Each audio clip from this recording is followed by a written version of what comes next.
¿Qué decimos? ¿No? Buenas noches, amén. La cosa es que respondan el saludo. ¿Ah? Respondan el saludo. ¿Cómo ha pasado hasta ahora? ¿Cómo están pasando? Amén, gloria a Dios. ¿Sabe? Yo he tenido que pensar qué voy a compartir con los hermanos de las familias. Para uno que enseña la palabra de Dios, no, a veces no es tan fácil resumir un tema, ¿no? Un tema para darlo. Y en realidad yo estoy dando un resumen de un gran tema, la familia, un gran tema, que la Biblia lo presenta. En la mañana, en la primera clase, hablamos del temor de Dios como la clave de la familia, la clave para tener una familia exitosa. Y cuando hablamos de exitosa, estamos hablando de una familia fuerte, de una familia contenta, gozosa, el temor de Jehová. Y revisamos el Salmo 128. Yo creo que ese salmo se cumple en la persona que teme a Jehová, y ese puede tener un buen trabajo, próspero, puede tener una buena esposa, ¿no? O también la esposa, un buen esposo, y buenos hijos, todo bajo el temor de Jehová. Y hablamos un poquito de ver el temor de Jehová como también tiene una connotación de tener miedo a Dios. Y en el tiempo de Dios y yo, hice una pregunta, ¿qué pasa cuando la gente no le tiene miedo a Dios? ¿Alguno de ustedes tiene alguna respuesta de eso? ¿Qué pasa cuando la gente le empieza a perder el respeto, el temor, el miedo a Dios? Peca. Eso es lo que resume todo. Peca. Ya no tiene miedo de hacer cosas pecaminosas. ¿Ven? ¿Qué más? ¿Alguien más? Pierde los valores. Pierde los valores. Eso es cierto. Pierde valores, ¿no? Pierde el valor de la obediencia a los padres. Los hijos que ya no tienen miedo de Dios. Y si usted lee el libro creo que es en segunda de Timoteo, dice que una señal de los postreros tiempos vendrán tiempos peligrosos, porque habrá hombres, y luego comienza a describir a los hombres, y una característica es desobedientes a los padres. ¿Estaremos viviendo tiempos así ahora? Sí. Ya los hijos a veces ya no quieren hacer caso al padre, ya. ¿Por qué le tengo que hacer caso? Cuando son pequeñitos, tú le mandas a hacer algo, simplemente que lo haga. No discutas con él, no conversas con él. Tuvimos una madre de familia allá en Trujillo. El niño tenía 5 años. Y yo me parece que desde los 4 años ella dialogaba con el hijo, le explicaba el porqué de las cosas y todo eso. Mira, cuando es pequeñito, tú le mandas y punto. ¿Por qué lo tengo que hacer, mamá? Porque yo te mando. Tu mamá te manda, tu papá te manda. Ya después, cuando tienen 8 años, 9 años, 10, 11, ahí sí, ¿por qué tengo que yo limpiar el baño? Hijo, porque si no limpias el baño va a estar horrible, vas a querer estar ahí en ese baño. Entonces ahí hay que dar razón. Pero cuando son chiquitos no. Pero cuando se pierde el temor a Dios, la desobediencia empieza. Y vivimos un tiempo en que la desobediencia de los hijos es común. Es común. Vivimos los postreros tiempos. Por eso les animo a los jóvenes aquí. Sean buenos hijos, los adolescentes. Sean buenos hijos. Obedezcan por temor a Dios. Porque cuando les toque a ustedes, probablemente serán más terribles todavía. Los hijos serán peores.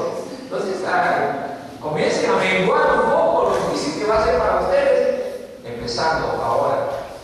¿Qué otra cosa gente que pierde el temor a Dios, hablamos de pecar, hablamos de valores, la pérdida. ¿Qué otra cosa han notado ahí?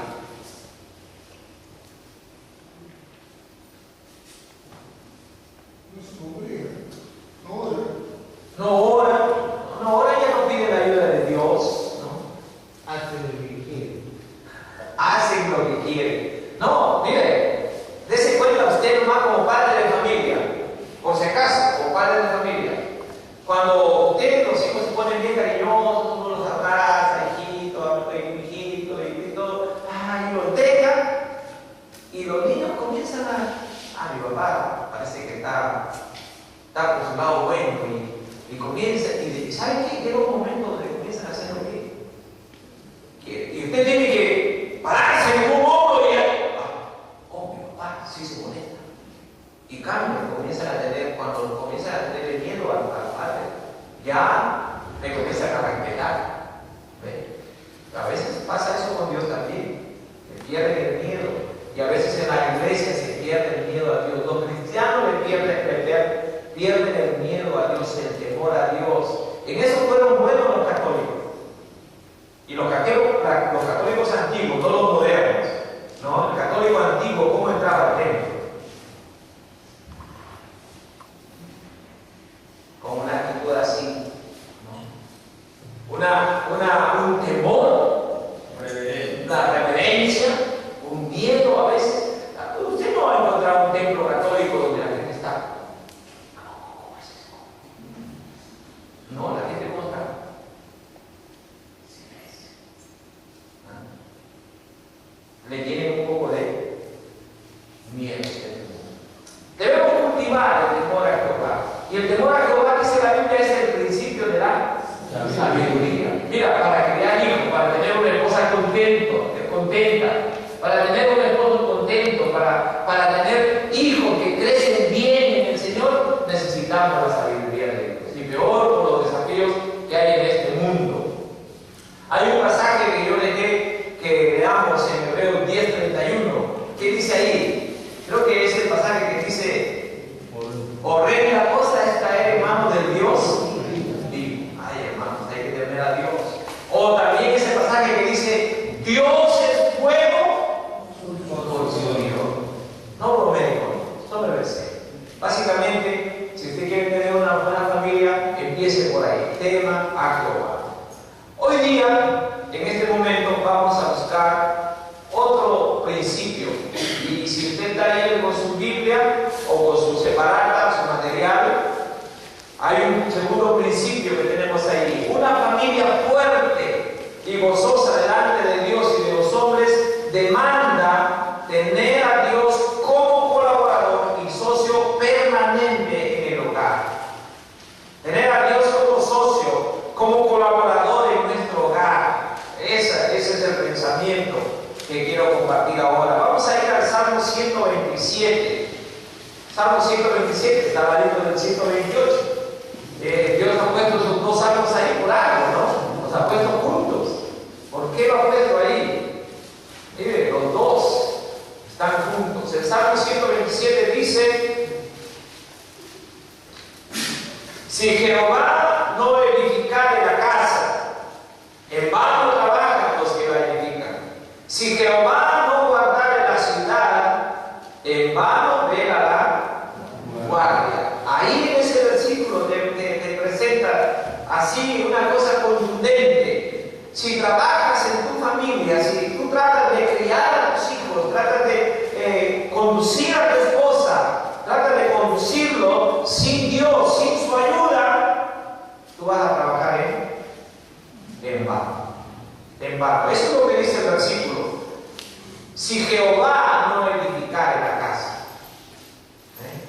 O sea, si Jehová no está trabajando en esa casa, no está obrando en la vida de la familia. Cuando dice el versículo ahí, no edificar la casa, no está hablando de un edificio. No está hablando de un edificio. Cuando en la Biblia se habla de la casa de Jacob, no está hablando del lugar donde ellos viven. Está hablando de la familia de Jacob. Los hijos de Jacob, los descendientes de Jacob.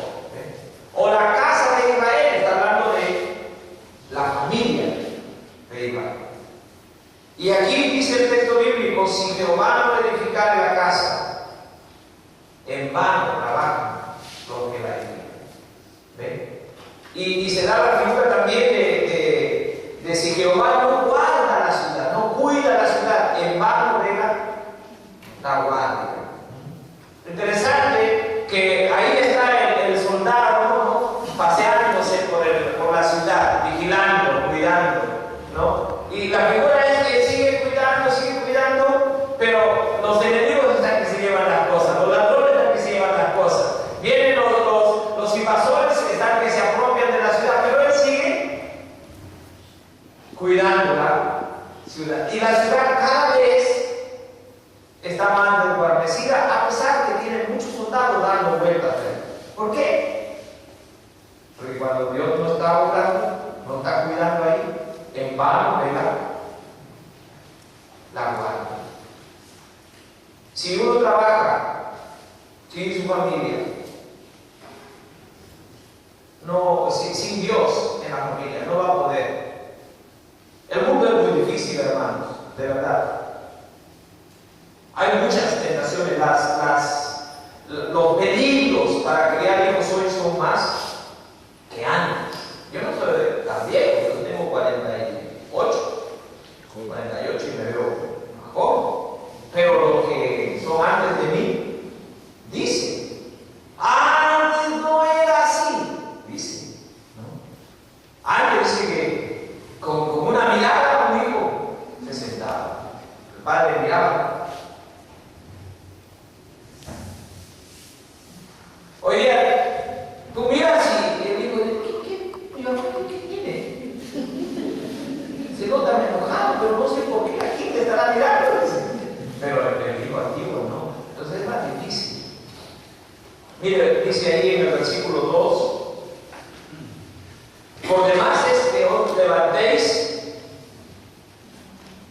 de madrugada, ¿no? El que se levanta tempranito, dice, al que madruga, Dios le ayuda, sí, pero si no estás poniendo a Dios en tu vida, no importa que te levantes muy temprano. El que por demás es que os levantéis de madrugada, ¿no? Y vayáis tarde a reposar, es decir, te levantas primerito y te acuestas al último. ¿Todo por qué? Porque estás trabajando, deseas tú que tu familia sea buena, deseas tú que te dé éxito ahí y por eso lo haces, te sacrificas duro. Pero si Dios no está, las palabras son claras. En vano, es en vano. Sin sentido. O como dirían allá, con las puras. ¿No? Con las puras uno está ahí. Sudando, esforzándose. Dice ahí, por demás, o sea que no vale la pena hacerlo. Dice también ahí que uno puede esforzarse y privarse de muchas cosas. Dice el versículo ahí, que comáis pan de dolores. Todo lo que hago me cuesta y lo sufro y lo estoy haciendo para bien de mi familia. Y así hay hombres que salen muy temprano a trabajar, llegan muy tarde a la casa, se sacrifican, ahorran, pero ¿sabe qué? Sus hijos malgastan todo lo que heredan, porque no han aprendido una disciplina, un control, ¿no? Allá en mi país hay un crimen que se salió en las noticias de un muchacho que le dieron todo lo que tenía. Su madre tenía dinero y ella trabajaba mucho para eso. El muchacho se tenía una enamorada, se iban a Chile siempre con la tarjeta de crédito de la madre, se iban, gastaban en dinero. Así hasta que un día la madre de familia cerró la cuenta, no, ya no más. ¿Sabe qué hizo el hijo? ¿Sabe qué hizo el hijo con la enamorada? Mataron a la madre.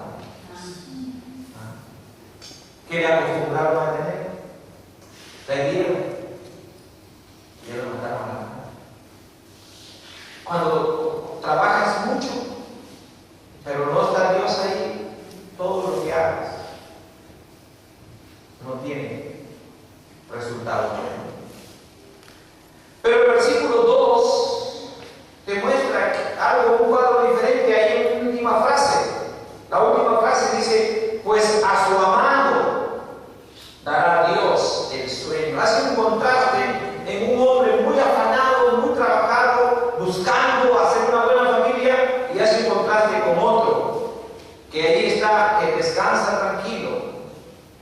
Cuando trabajas en tu familia, en tus hijos, en tu esposa o en tu esposo, teniendo a Dios como colaborador y socio permanente, puedes reposar con esperanza. Y ahí el versículo dice ese, pues a su amado dará Dios el sueño. Y ese es el contraste. El otro que trabaja sin Dios, el que trabaja con Dios. Eso se parece, ¿se acuerdan a la historia del hombre necio y el hombre sabio, ¿no? El hombre necio, dice, en la arena construyó. Vinieron los vientos, los ríos, descendió la lluvia, le dio con ímpetu a la casa, ¿y qué pasó? ¡Pah! La casa se cayó. Pero ahí viene surgió al otro hombre. El hombre sabio construye su casa sobre la roca. Vienen los vientos, lo mismo que le vinieron al hombre necio, le vino al hombre sabio. Pero ¿cuál es la diferencia? Que la casa del hombre sabio no cayó. Se mantuvo firme. Y eso implica que el hombre sabio hizo las cosas en Dios, teniendo a Dios como su socio, porque en la ilustración de ese pasaje, Jesús dice: los que oyen mi palabra y la hacen, y voy a comparar, y compara. Básicamente, el hombre que hizo la casa en la arena, dice, oyó la palabra, pero no la hizo. El que construyó en la roca, oyó la palabra y la hizo. Ahí está la figura. Cuando pones a Dios como socio, puedes edificar tu casa, puedes construir la relación con tu esposa, y eso va a tener firmeza, va a tener éxito. Y tú vas a poder dormir tranquilo.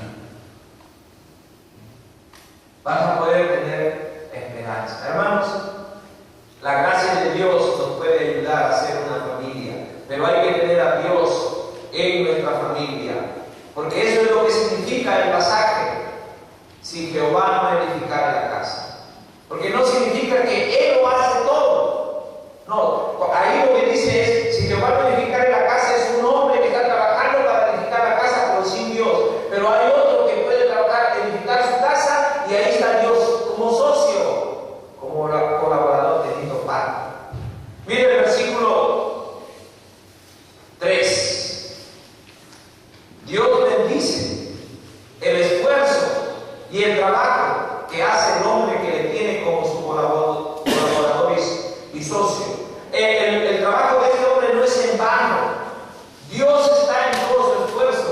Dios le va a dar éxito al edificar su casa, su familia. Y miren ahí en el versículo 3, sus hijos, los hijos de este hombre que trabaja con Dios, serán su mejor herencia. ¿Qué dice el versículo ahí? Herencia de Jehová son los hijos. Herencia de Jehová son los hijos. Cosa de estima el fruto del bien. ¿Cuántos aquí han recibido herencia de sus padres? Un terreno, ¿no? Un terreno es dinero. Un terreno acá, yo he visto que cuesta.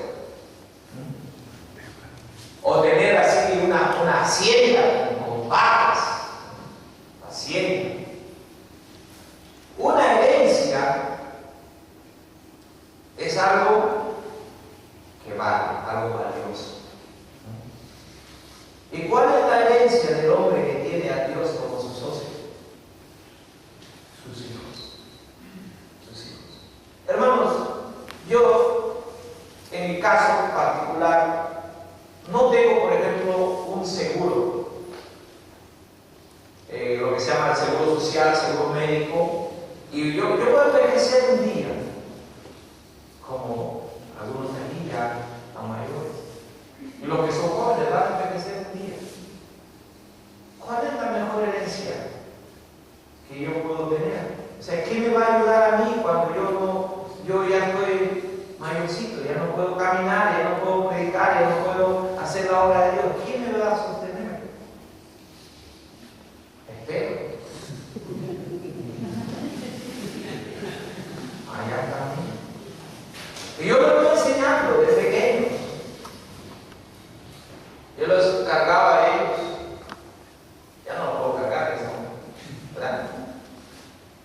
jugaba con ellos. Ahora ya estoy medio achacoso, no lo puedo hacer como antes. Pero cuando yo agarraba los pañales y yo tenía que limpiar los pañales, ¿cuántos han limpiado a sus hijos?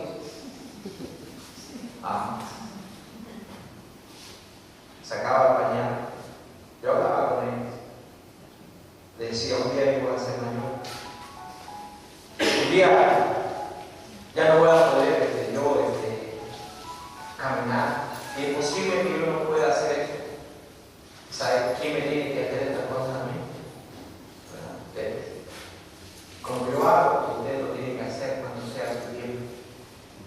Hermanos, los hijos son nuestra herencia, pero si los criamos con la ayuda de Dios. Porque, hermanos, hay padres de familia, hay familias que han criado a sus hijos, y los hijos que han hecho se fueron y se olvidaron de quién, de los padres. No más conmigo. Lo mejor que Dios nos dará a nosotros son estos hijos. Son nuestra herencia. Probablemente no tienes una billetera gorda. Probablemente no tienes una gran casa. O tal vez no tienes. Pero ¿saben qué es lo más valioso que Dios te da? Tus hijos. Críalos con la ayuda de Dios. Críalos en Dios. Esa es tu herencia. Y en el texto bíblico te dice: herencia de Jehová son los hijos.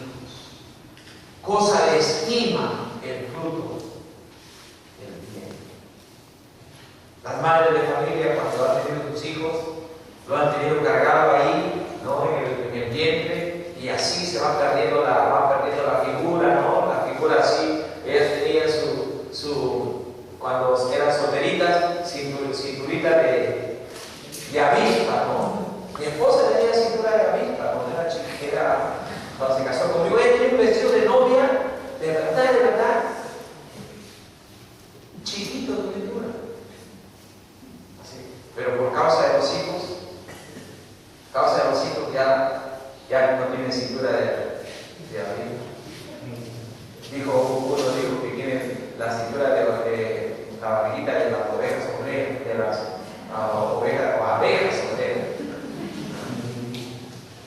Cambio, ahí tiene el niño. Y cuando da la luz, duele. Y duele mucho. Yo le decía a mi esposa: clava tus uñas en mí, clava, porque le dolía. Íbamos caminando y yo no sabía otra cosa que hacer. Ahí usa mi brazo. Difícil, la palabra. Eso nació ahí de pequeño. Es tu tesoro más valioso, tu herencia que Dios te ha dado. Para que te cuide, te ayude.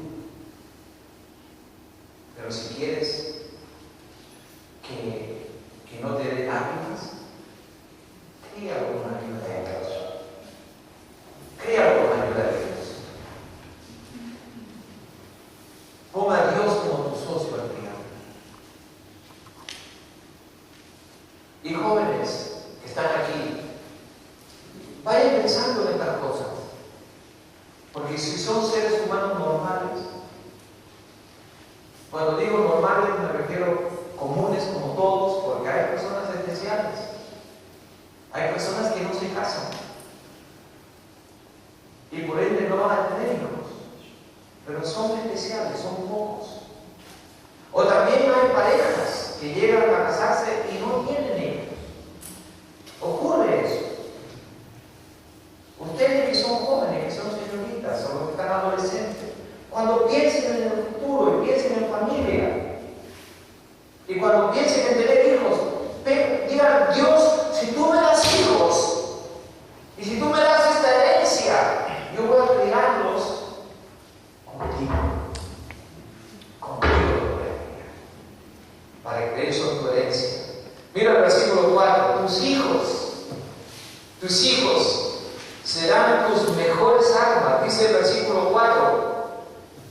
Bienaventurado el hombre que llenó su aljaba de ellos. ¿Ve? Bienaventurado el hombre que llenó su aljaba de ellos. Si hace pensar en un guerrero antiguo, de esos que andaban con su arco y atrás su aljaba y sus flechas, ¿no? Entonces, viene por ahí un animalito para cazar, ahí la saca su hijo. Hijo, anda, corre detrás de él y tráemelo para comer. Ahí anda con su aljaba. Los hijos, sus mejores armas. Sus mejores armas. Con tus hijos te puedes defender. Hace tiempo vi una película, muy interesante la película, de una familia de morenos. Ustedes dicen morochos, son amables con los morenos, con los negritos son amables acá, está bueno, ¿no? Los morochos. Una madre de familia quedó sola, tenía 7 hijos. Y uno de los hijos comenzó a ir por malos caminos. Pero un día lograron atraer al hijo a la casa otra vez. Y vinieron las pandillas, vinieron a buscar al hijo porque querían tenerlo dentro de las pandillas. Y vinieron a la casa, tocaron la puerta con armas y todo. Sale la mujer ahí. Y se pone frente al jefe de la pandilla y dice que no va a dejar a su hijo que vaya. Entonces el otro le amenaza. Y se está poniendo violento. Y de repente salen los hijos. Unos negros altos, si saben, se ponen detrás de la madre. El jefe de la pandilla, no, ya, era una bromita y se fue. Porque los hijos son armas, ¿no? Y también son herramientas de trabajo. Cuando hay mucho trabajo, ahí están los hijos, ¿no? Ayuda, pero hay que criarlos en Dios, teniendo a Dios como socio. Mira el versículo, ahí, en el versículo, oye, yo leí el versículo 4, ¿no? Como saetas en manos de valiente, ahí es cuando son las mejores armas, me equivoqué ahí, ¿no? Son las armas, así son los hijos de Dios en la juventud. El versículo 5, tus hijos, si tú los crías en Dios, en Jehová, con la ayuda de Él, tus hijos evitarán que tus enemigos te avergüencen. Dice ahí, bienaventurado el hombre que llenó su aljaba de ellos, no será avergonzado cuando hablare con los enemigos en la puerta. Vienen los enemigos y ahí están tus hijos. Van a tener mucho cuidado de hablar contigo, de cómo te dirigen las palabras. Si están tus hijos ahí, alrededor. Esa es la persona que cría a sus hijos en Dios. Y por último, yo puse aquí, tus hijos te darán una dicha superlativa al vivir en este mundo. Cuando digo esto es por el versículo 5 que dice, bienaventurado el hombre que llenó su aljaba de los hijos. Pero ¿cuándo esto es así? Cuando se cría a los hijos con la ayuda de Dios. Amén. Cuando se cría a los hijos teniendo a Dios como socio, como colaborador. Hermanos, porque los hombres tenemos el privilegio de trabajar junto a Dios. La Biblia dice que somos colaboradores de Dios. Hermanos, no hay nada que se obtenga en esta tierra sin la ayuda de Dios. Hay que trabajar duro y para hacer una buena familia también, pero con la ayuda de Dios. ¿Cómo se nota que uno trabaja con la ayuda de Dios? Mira, oras por tus hijos, oras por tu esposo, oras por tu esposa, oras por él, no intercedes. Ahí se nota. Estás orando por tu esposa, estás orando por tu esposo, estás orando por tus hijos. Ahí se nota si tú tienes a Dios como tú socio. ¿Cómo se nota que tú tienes a Dios como socio? Cuando tú agarras la Biblia y te instruyes con Él, te instruyes, lees cómo debo criar mi familia, yo como esposo, cómo yo puedo cumplir el rol con mi esposa. Usted como mujer, yo me quiero casar un día, o usted ya es casada,